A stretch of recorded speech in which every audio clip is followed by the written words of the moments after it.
Hello, this is the RPG Crawler, and I'm going to try something a little bit different in this video.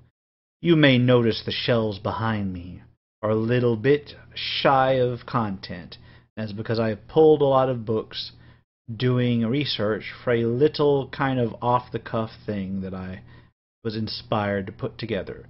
It's a top 10 list. This is simply my opinion of the top 10 resources, that's non-core rulebooks accessories for the Dungeons & Dragons game. Period. Every edition. So I must remind you that if you don't see your favorite book on here, just remember this is just what I personally find either most useful or most interesting throughout the entire series. Number 10. Unearthed Arcana. Now this book is basically billed as the quote-unquote fourth core rulebook for AD&D First Edition. It's listed as by Gary Gygax, as most were at that time. I believe this may be one of the last ones to solely bear his name, because shortly after this, he was removed from the company. So after this, they mostly had other people's names on it. Before this, it didn't matter who put it together, it had Gary Gygax's name on it. This, Unearthed Arcana, introduces a slew of new races and sub-races, including the ever-favorite Drow, and my personal favorite, the Grey Elves. A bunch of different gnomes, a bunch of different other things. It's notable for including races that have a experience point penalty. In other words, they were considered so powerful that in order to play one, you had to remove some of your experience each level, or rather, you took longer to earn that amount of experience. It balances out either way. It was kind of hard to implement, but then again, a lot of things in AD&D First Edition were hard to implement. It's an interesting concept nonetheless. It has a bunch of new classes, including, things like the Cavalier, yay, and the Barbarian, I believe. There was the Thief Acrobat, but I don't think I ever had anybody play one of those, and probably for good reason. It's one of those books where they turned around and retconned a rule, or rather further explained an existing core rule, just to make the class ability they included make more sense. In other words, falling damage in First Edition. It's an interesting discussion. I encourage you to look it up. Basically, it did not function like falling damage does in most modern iterations of the rules. It was additive. So if you fell like 30 feet, in some versions of the more modern rules, you'd take 3d6 damage or whatever. It was supposed to be, apparently, you took 1d6 for the first 10 feet, 2d6 for the second 10 feet, and then 3d6 for the third 10 feet for a total of 6d6 damage. And it was apparently often misplayed and then adjusted for the Thief Acrobat. It's got a lot of the classic spells making their first appearance in it. It's just an interesting book all in all. It's got some new weapons and new gear, nothing that really springs to mind. It's got an entire section on dungeon mastering, which basically gives you some more guidelines and some more magic items. Some of the more classic magic items are in there. Then it's got some things that didn't quite fly, like the comeliness stat, which never really gained ground. It's interesting to use, interesting in its own right. But overall, I mean, it's a book that I would recommend anybody who's playing First Edition should have Unearthed Arcana, whether you're going to refer to it for the alternate rules or just for the spells. Number 9. The Book of Artifacts. This is a second edition book. Produced in 1993, credited to David Zeb Cook. It is a list of artifacts, both new and old, artifacts being a specific power level of magic item that goes above and beyond the basic magic items. These are things that not only give you great power, but take a great toll as well. This book includes the histories and powers for a slew of them, and many of them may appear here for the first time, but they're interesting reads nonetheless, because most of them tie into existing campaign settings, and some of even the more generic ones are really fascinating to read. It's got such classics as the Axe of the Dwarvish Lords, the Machine of Lum the Mad, the Rod of Seven Parts, and the Regalia of the various alignments. It's got a random power table in the back to construct new artifacts or to give the new twists to the old ones. It's a really fascinating read, even if you only read it for the lore. Next on my list, number 8, The Complete Book of Humanoids. This follows a group of players' handbooks. They had like the Complete Book of Elves, the Complete Book of Dwarves, and so on and so forth. This book here gives concrete rules for playing a variety of humanoid monstrous races. It goes beyond. For second edition, it goes beyond what Unearthed Arcana did for first edition. This, I mean, if you want to play a goblin, it's in here. If you want to play a centaur, it's in here. They've got new kits, new class options that are more suited for a more primitive, savage kind of species, which is basically what most of these humanoids were. A couple of them are civilized. I'll give them that. A couple of them are civilized. But the vast majority are things that you would normally consider to just be marauding savages. It's got some non-weapon proficiencies geared towards them. It's got some gear for some of them. It's got, I believe it's got the Thrycreen in it. I'll take a look real quick. It's got the Wemmick, definitely. That's the thing that's kind of like a centaur except with a lion. And some of these are admittedly kind of goofy.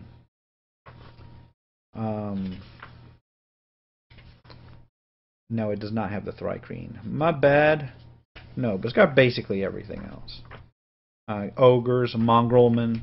I mean, it is just great. It's really almost more useful for the DM if they want to produce monstrous NPCs. But it is a player's handbook rule supplement. So, you know, if you got that one guy at the table that always wants to play the outcast monster, this is the book you need for second edition. Next on the list, number 7, The Dungeoneer Survival Guide. This book does not get enough credit. It was produced in 1996 by Douglas Niles. It was one of the closing supplements for AD&D First Edition, and in fact, they didn't sell all of them. So when second edition rolled around, there are actually packets of the Dungeoneer Survival Guide and the Wilderness Survival Guide packaged with a second edition AD&D adventure just to try to sell the backlog of content.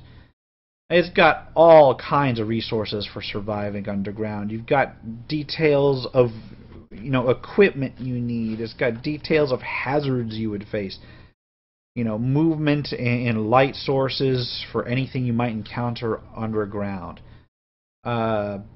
It should really honestly be called the Underdark Survival Guide rather than the Dungeoneer Survival Guide, because a vast majority of this stuff is specifically geared towards like caving rather than, you know, a constructed dungeon.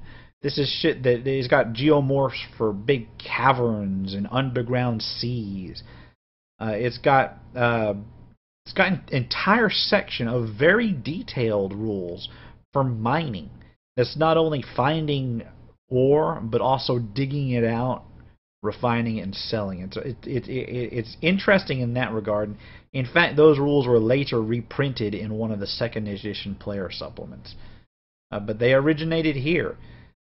It's got some non-weapon proficiencies in here, and I know non-weapon proficiency is supposed to be an AD&D second edition thing, but they were introduced, I believe, in Oriental Adventures, and then further refined in the Dungeoneers and the Wilderness Survival Guide. So if you want to see some of the origins of those non-weapon proficiencies that second edition had, this book has some of them.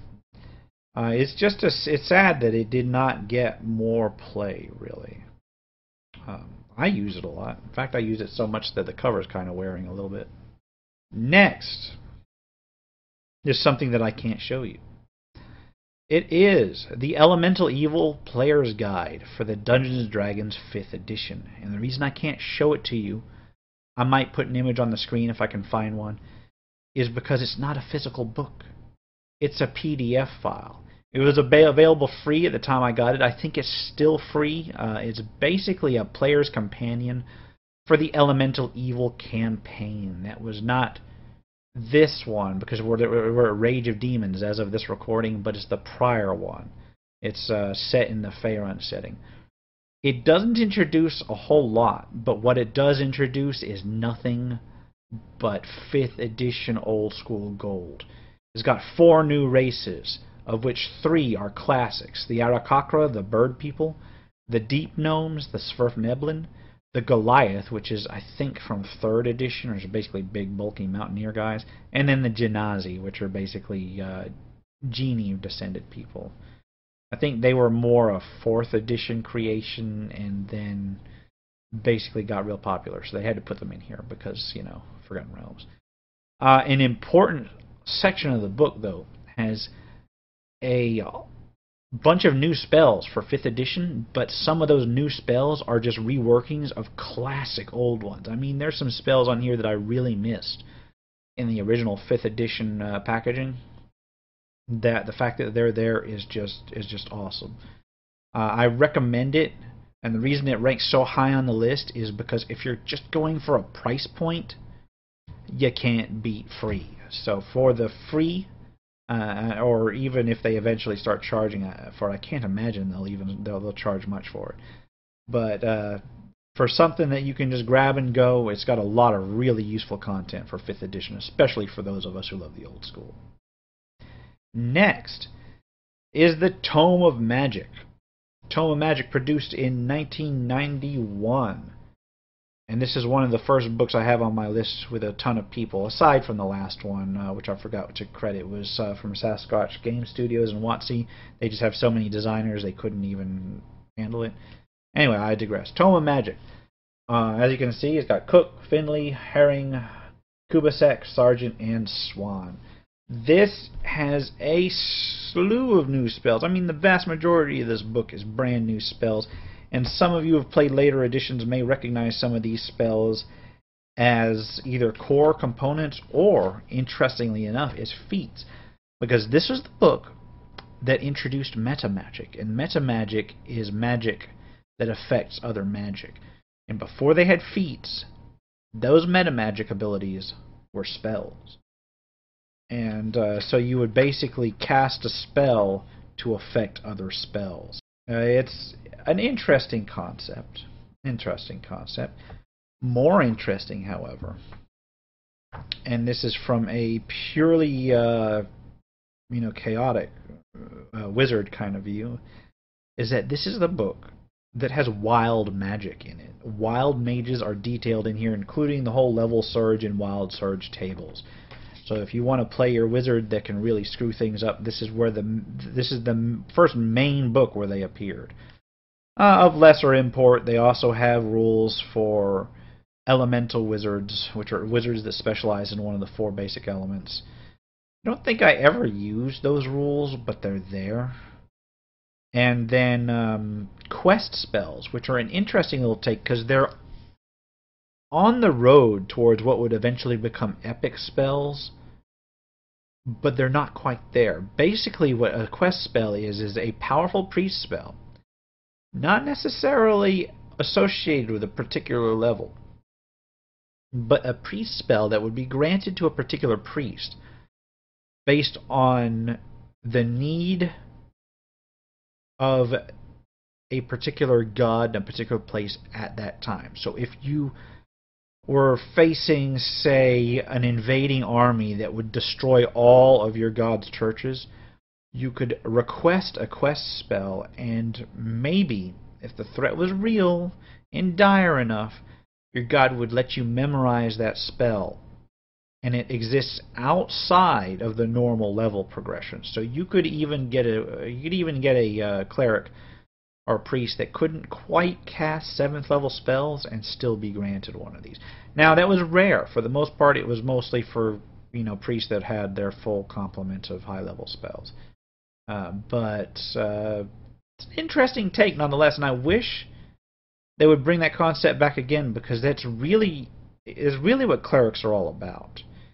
A lot of people say, oh, clerics can just memorize whatever spell they can, and in a lot of the modern iterations of the rules, they can. If their god doesn't want them to have it, there's nothing in the rules that says that god can just deny it. And the DM's perfectly within his rights a lot of times to say, okay, you've been screwing up in your god's eyes, you don't get your spells. But a lot of players will complain, and in fact, some versions of the rules say once the god has invested the ability to cast spells in their cleric, then it's too late. No takebacks, and I think that is a wrong direction. I think it's very interesting to have a cleric actually have to, follow their god's rules, because a lot of the things that the classic cleric gets are predicated on the idea that he has to basically bow to his god's whims. And that in itself is a form of balancing an already pretty overpowered class. Next is the first of two very similar books which I put on the list in a row. I put them there intentionally together, mostly so I could contrast, compare and contrast them. And that is the Dungeon Master Option High Level Campaigns. This was produced in 1995 by Skip Williams. It has rules for characters beyond 20th level in the AD&D 2nd edition rule set. It includes skills, saves, abilities, and so forth. Guidelines even at the end for Divine Ascension. However, it goes a step beyond. Don't mean beyond Ascension. I mean just in terms of the quality of the material within, because you have to remember, high level means something different now than it did then. Then a high level game might not even reach even reach epic levels. A high level game might just sit in the teens somewhere, and because you are still considered that much above the average citizen.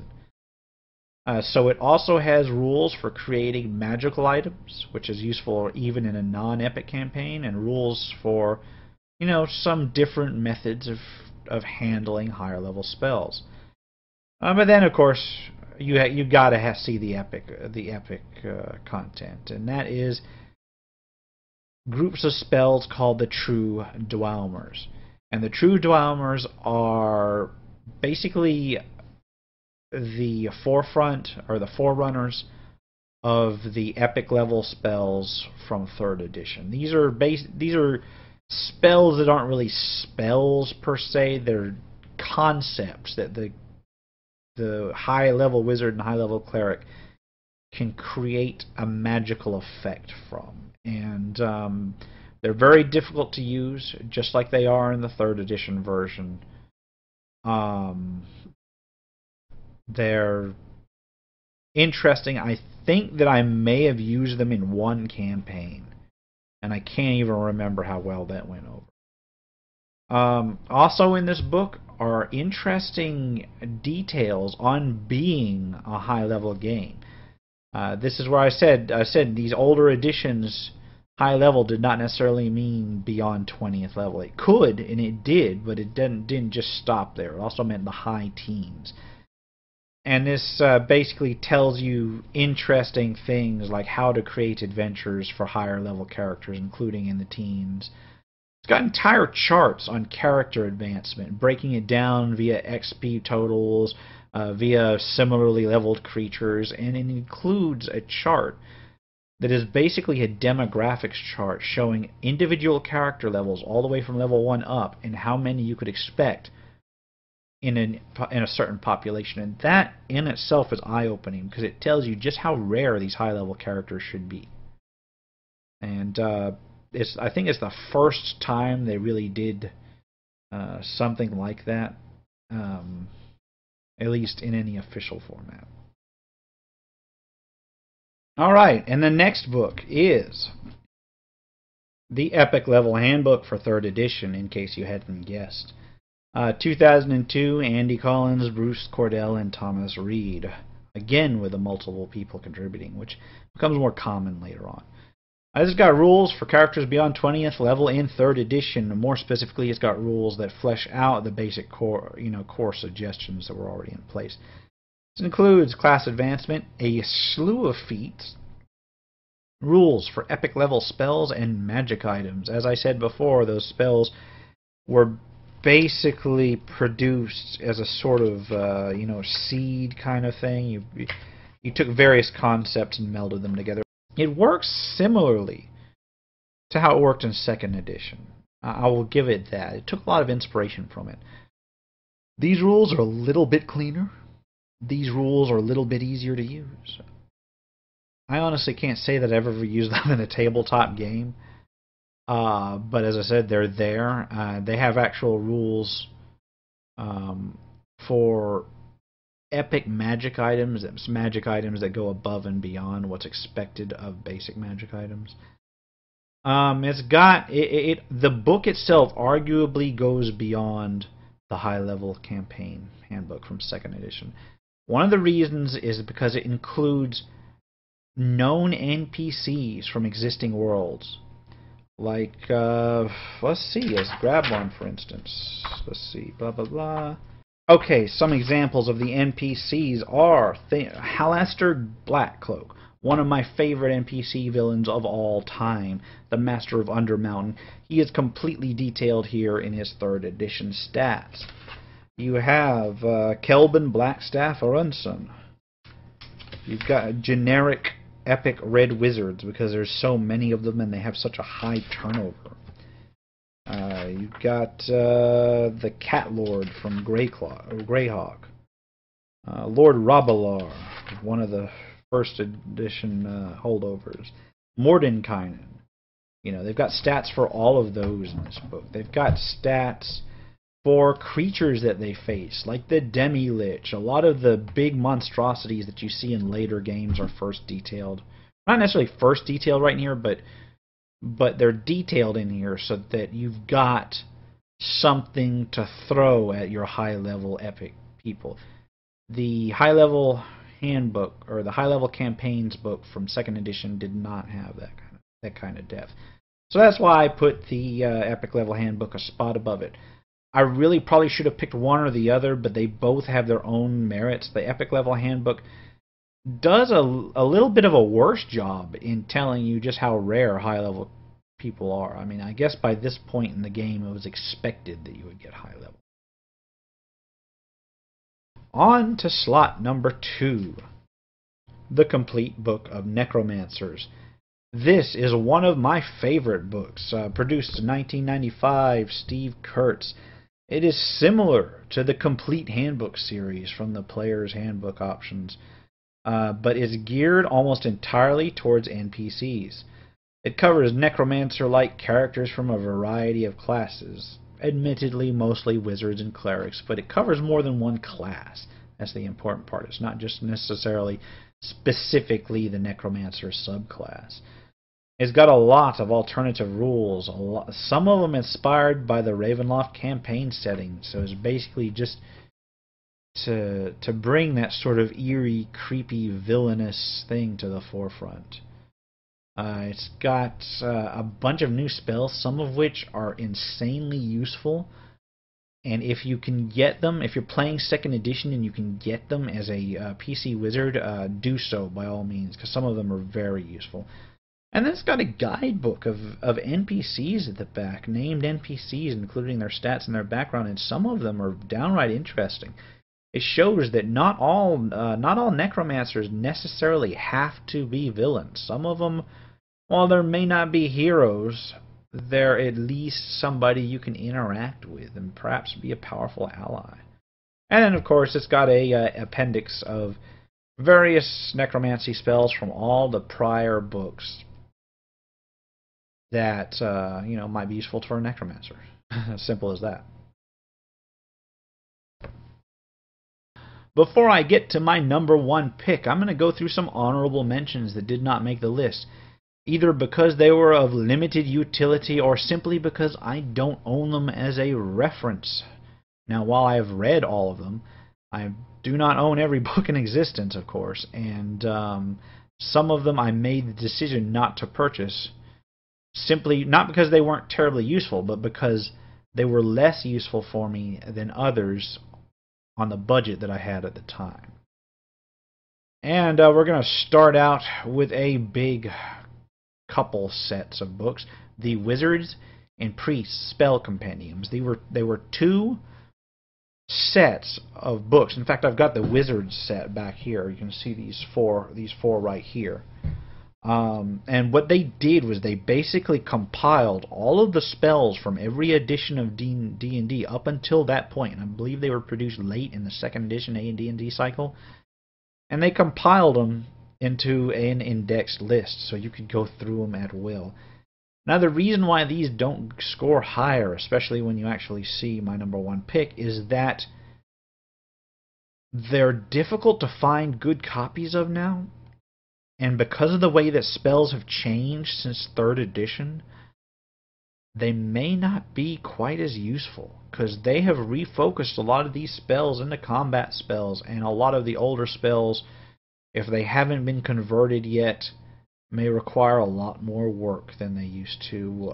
That, and for some strange reason, I just found it really difficult to look up individual spells. Now, they were a fascinating read if you read them cover to cover. You know, if you had hours of time between classes and absolutely nothing to do, as I drift off into memories. Anyway, they're very inspiring, but I think they're of more limited utility now than they once were. Let's see, the Book of Exalted Deeds for D&D 3rd edition. I have that book, actually. It was produced near the end of 3rd edition, meant to be a mirror to the Book of Vile Darkness, and I found it to be actually much more useful than the Book of Vile Darkness. It covers how to play truly good characters, not just the smite evil type paladin characters, but characters that were genuinely good, like characters that didn't resort to violence, characters that tried to redeem their enemies. I mean, yes, they could lay the smite down when it happened, or when they needed it, but you know, they encouraged you to look beyond that. It covers a whole bunch of new feats, new spells, new items, NPCs, monsters, templates, the works. I mean, this is a really solid book. Some of them are really, really, really broken. I'm looking at you, Vow of Poverty. But that having been said, it's an incredibly useful book. I recommend it to anyone who plays 3rd edition and wants to play a genuinely good character. And because of it was situated kind of in that weird range where they were switching to 3.5. In fact, I think it might even be listed as 3.5, but it has some like 3rd edition holdovers from it. Anyway, another book in that same kind of realm is the Savage Species book on my list as well. Like the Complete Humanoids book, it allowed for playing monster characters. It gives rules for monster classes, allowing even more powerful monsters to theoretically function as PCs. Like the book I just mentioned prior, it was produced between the 3rd and 3.5 rule sets, and has, in fact, I think it was technically like the last one produced. I'm not sure about that. You might not want to quote me on that, but I think it was the last 3rd edition book produced. I think it might even be put on 3.5, but it's definitely got some 3rd edition holdovers. Since it does convert a lot of monsters, you can tell in their description they're definitely 3rd edition rather than 3.5 edition. And it's got a lot of strange quirks, and a lot of monsters actually need reworking to be used in the 3.5 rule set. You've got to use your mind to go ahead and go through all of the old abilities and readjust them. And like the Book of Exalted Deeds, it can be very broken, and if not more so. In fact, I think Savage Species is required to produce that strange kobold druid thing that could like take infinite turns and like crush like demigods at level 3. Whatever. It's a build online, Meepo or whatever. You can look it up. Last of my honorable mentions is another book which I do not own. It is Mordenkainen's Magnificent Emporium for the D&D 4th edition. It's the only 4th edition book on my list, even in honorable mention. It's easily my favorite 4th edition creation. It tries to update some old school items and ideas to 4th edition and almost makes it. Almost. If I ever run a 4th edition game, I will make heavy use of that book, and the fact that I don't own it probably tells you the likelihood of me ever running willingly a 4th edition game in any serious manner again. If you must play 4th edition, I highly recommend it, unless you're playing 4th edition for the fact that it's not like any other edition. Okay. Last on my list, and I'm cheating here, it's 4 books in one. It is the Encyclopedia Magica. Apparently it was produced in 1994, but I seem to recall it hitting the shelves much later after that. I think it took a long time to compile. Like the Wizard and Priest spell compendiums, it's basically every magic item taken from every official TSR source from like day one, as Zero Ground D&D White Box, all the way through the end of 2nd edition, alphabetizes them and gives you a full write-up of each. Like the prior Wizards and Priest spell compendiums, it's very difficult to find in any kind of good condition. In fact, even though these look like they're in nice condition, they are severely water damaged in places, not through any fault of my own, but because the paper is so thin and it tends to really absorb any moisture in the air. I live in a high humidity area, so these things, even just sitting on the shelf, like a fucking sponge. They just soak up that water. I like these books. I like them a lot, and the reason why I put them up here rather than the spell compendiums is because it's easier to adapt magic items to 5th edition. That's what it boils down to. These are incredibly useful still.